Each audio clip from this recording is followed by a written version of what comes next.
Morning class 8 ICSE। आज हम discuss करने जा रहे हैं नेक्स्ट एक्सरसाइज 10B और 10C।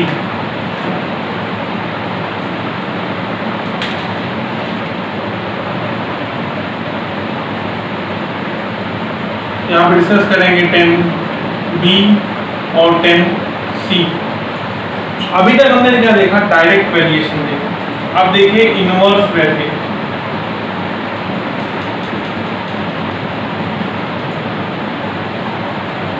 डायरेक्ट वेरिएशन में जब कोई एक चीज बढ़ता था तो दूसरी चीज भी बढ़ जाती थी। इनवर्स में क्या है? जैसे स्पीड आप बढ़ाएंगे किसी चीज की तो टाइम घट जाएगा, स्पीड घटाएंगे तो टाइम बढ़ जाएगा। क्या है? Inversely proportional. कोई एक चीज कम हो रहा है तो दूसरा चीज क्या हो रहा है? बढ़ रहा है। डायरेक्टली प्रोपोर्शन क्या कि अगर एक साइड कुछ बढ़ रहा है तो दूसरी साइड भी बढ़ेगा। चलिए, तो कांस्टेंट निकालने के लिए क्या हो जाएगा? कांस्टेंट निकालने के लिए आपको उन दोनों टर्म को मल्टीप्लाई करना पड़ेगा। ठीक है, जैसा कि पिछले बार आप डिवाइड करते थे। चलिए, तो अब कुछ क्वेश्चन दिया है। If y varies inversely as x, y is equal to 6 when x is equal to 4, find the value of y when x is equal to 3। तो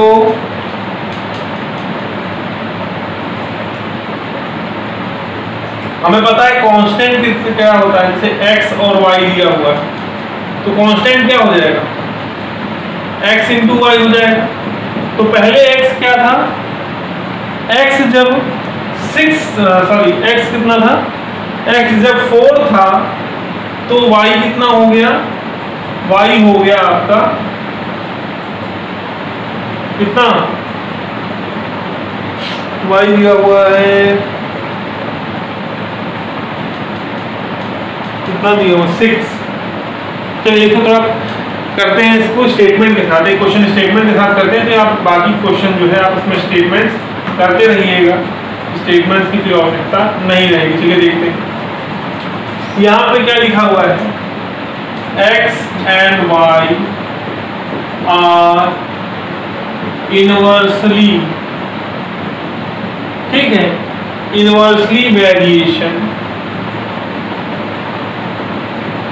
then x is equal to क्या?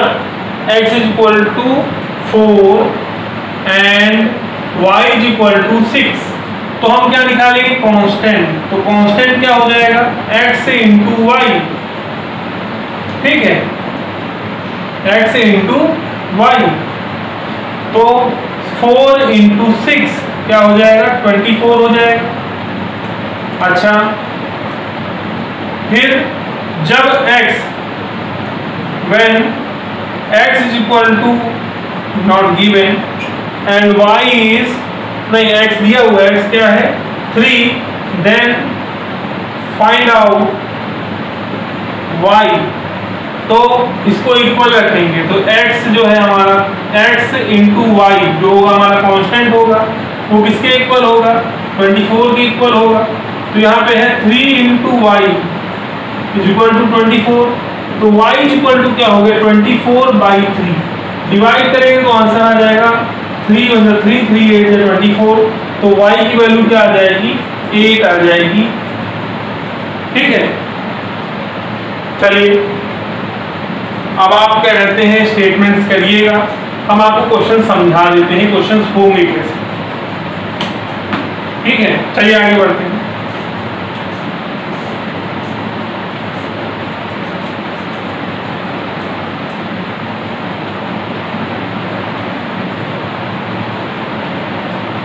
Next question क्या दिया हुआ है कि the number of days required to renovate a house is inversely proportional to the number of mains.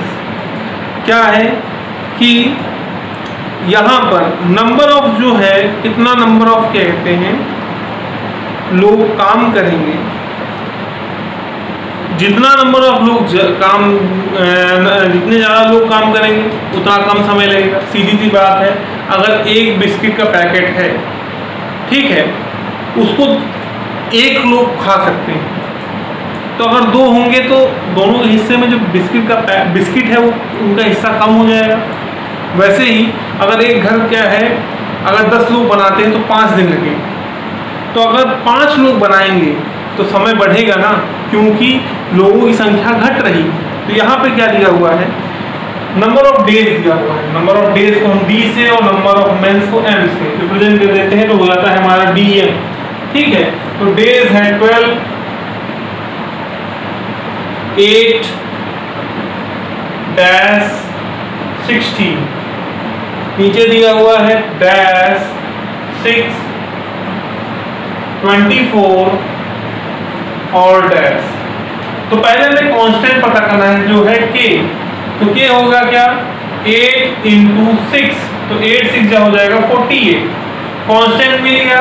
अब 12 into x कितना कर देंगे, 48 के इक्वल रख देंगे। x इक्वल टू क्या हो गया, 48 अपॉन 12।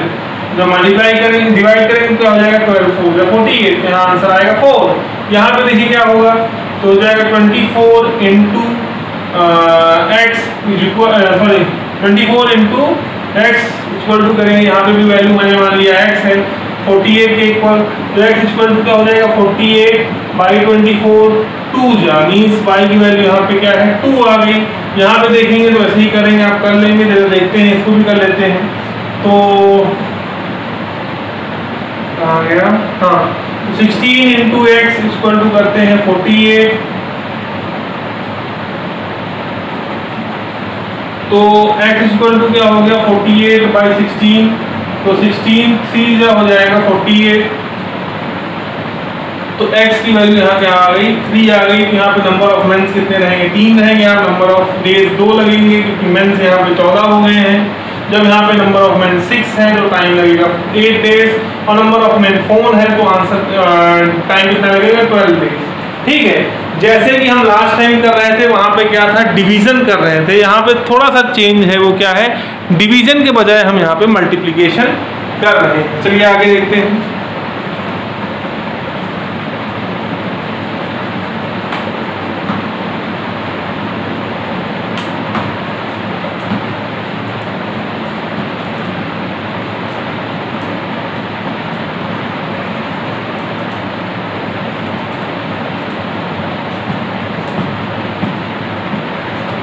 नेक्स्ट क्वेश्चन दिया हुआ है कि 12 men can repair road in 25 days. How longer will 30 men do so? कह रहे हैं 12 आदमी लगते हैं, 12 men लगते हैं एक रोड को रिपेयर करने में 25 दिन में। तो कह रहे हैं कि 30 लोग 30 men कितने दिन में रिपेयर करेंगे, नंबर ऑफ डेज पता करना है। तो कांस्टेंट फाइंड करो, वो क्या हो जाएगा 12 इंटू 25 और उसको इक्वल कर देंगे इससे, तो हो जाएगा 30 into x number of days equal to 12 into 25। तो एक्स इक्वल टू हो गया 12 इंटू 25 बाई 30। 6 2 जा 12, 6 5 जा 30, 5 5 जा 25। तो मल्टीप्लाई करो, एक्स की वैल्यू आ जाएगी 10। तो मतलब अगर 30 आदमी काम करेंगे तो नंबर ऑफ डेज कितना रहेगा, 10 रहेगा। ठीक है, स्टेटमेंट में आप लिख सकते हैं कि कितने दिन लगेगा 12 लोगों को, 30 दिनों लोगों को कितना समय लगेगा। इस तरह से स्टेटमेंट आपको लिखना है, लेकिन मूलभूत क्वेश्चन सॉल्व किस बेसिस पर होगा वो आपको समझा दिया गया। चलिए आगे देखते हैं।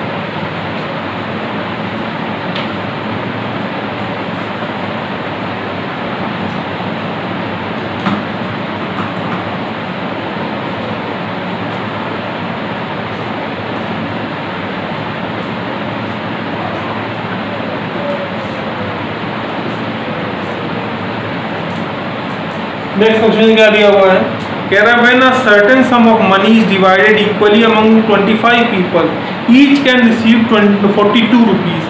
कह रहे हैं कि 25 लोगों के बीच में अगर कुछ पैसा बांटा जा रहा है 25 पीपल के बीच में, तो हर एक को कितना मिल रहा है, 25 रुपए मिल रहा है। ठीक है, सीधी सी बात है। तो सबको टोटल सम कितना है, सम, या फिर अगर यहाँ की प्रॉपर्टी हिसाब से बात करें तो हो जाएगा कांस्टेंट। तो क्या हो जाएगा 25 इंटू 25,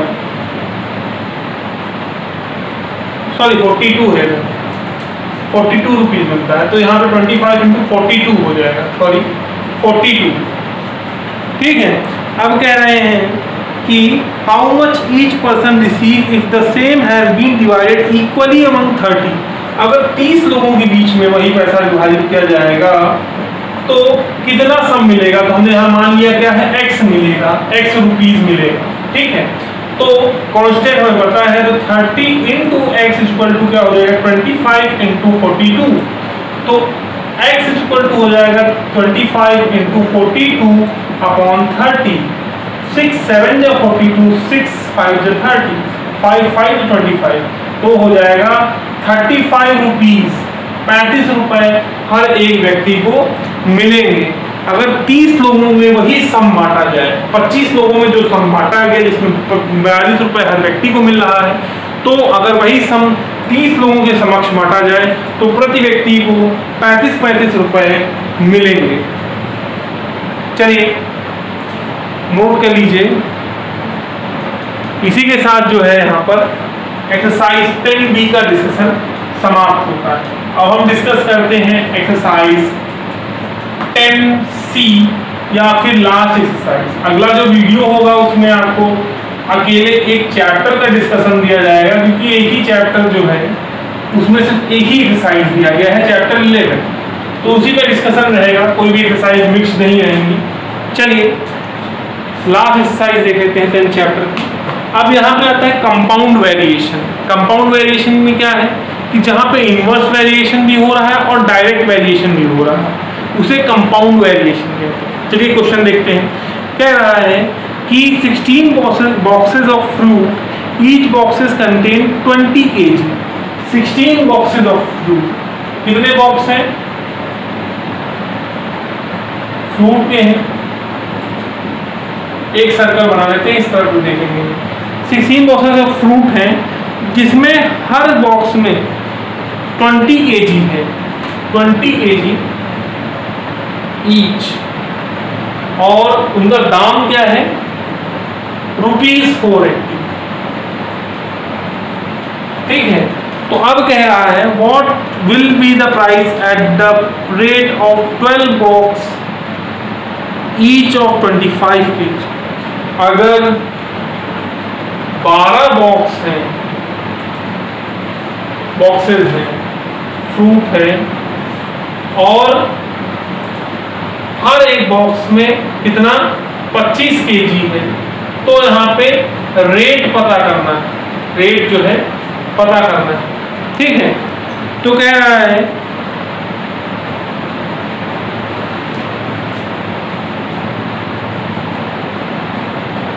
कि 16 बॉक्स जो है, 16 बॉक्स जो कि कितना कंटेन कर रहे हैं, 20 kg कंटेन कर रहे हैं, जिनका दाम कितना है 480। ठीक है, तो टोटल रेट कितना है यहाँ पर? टोटल रेट निकालने के लिए क्या करेंगे, 16 इंटू 20 करेंगे, तो वेट निकल आएगा 16 2 जो 32, 320 kg। तो 320 किलो का दाम कितना दिया है, 480 रुपीज। तो 1 kg का दाम, 1 किलो का दाम कितना हो जाएगा, 480 बाई 320। ठीक है, तो देखिए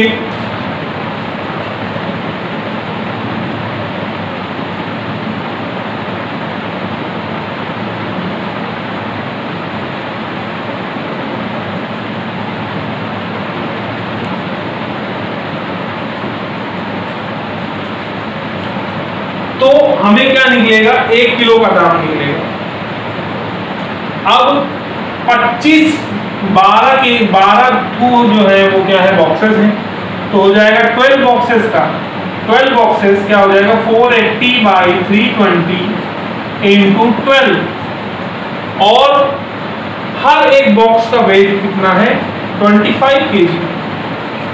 ठीक है, हर एक बॉक्स का वेट कितना है, 25 kg है, तो दाम कितना होगा, चलिए देखते हैं।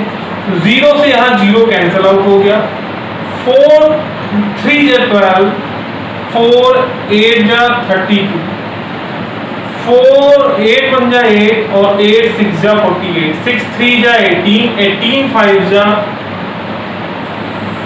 450, कितना 450। तो टोटल दाम जो है 12 बॉक्सेस जिनका हर एक बॉक्स का वेट कितना है 25-25 kg, तो उसका दाम कितना होगा 450 रुपए। क्योंकि यहाँ पर ये ना देखिए कि यहाँ पे वेट एक बॉक्स का बढ़ा दिया गया, यहाँ पे ये देखिए कि टोटल मास कितना है, ठीक है। तो आप मल्टीप्लाई करेंगे तो कैलकुलेट करेंगे तो आपको पता चलेगा कि जो मास है वो डिफर करेगा। रेट तो सेम ही लग रहा है, रेट डिफर नहीं किया गया है, बस खाली मास डिफर। क्लियर? चलिए एक लास्ट क्वेश्चन और देख लेते हैं, इसी के साथ जो है आपका 10th चैप्टर समाप्त हो जाएगा। फिर हम आगे कंटिन्यू करेंगे 11th एक्सरसाइज, जिसमें कोई एक्सरसाइज है ही नहीं, एक 11th चैप्टर का ही वीडियो आपको अकेले मिलेगा। चलिए इस क्वेश्चन को और आगे नेक्स्ट क्वेश्चन देख लेते हैं, लास्ट क्वेश्चन। चलिए फटाफट।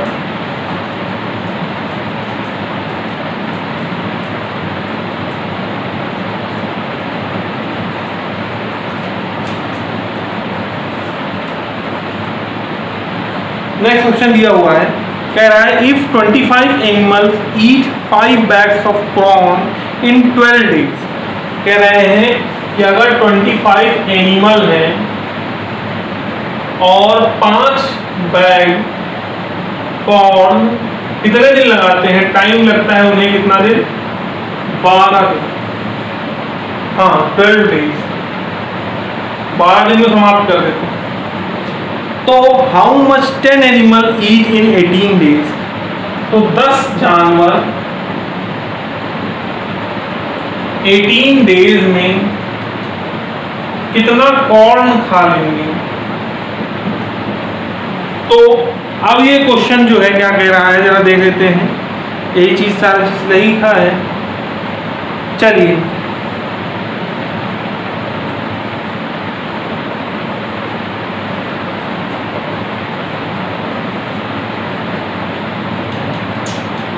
अब एक दिन में कितना जो है कॉर्न खाया जाता है, तो वो हो जाएगा 5/12। 25 एनिमल एक दिन में कितना कॉर्न खाते हैं, तो आपका आएगा 5/12। ठीक है, तो एक एनिमल कितना खाता है, तो आ जाएगा 5/12 इंटू 25। ठीक है, एक दिन में एक एनिमल कॉर्न कितना खाता है, तो आएगा 5/12 इंटू 25।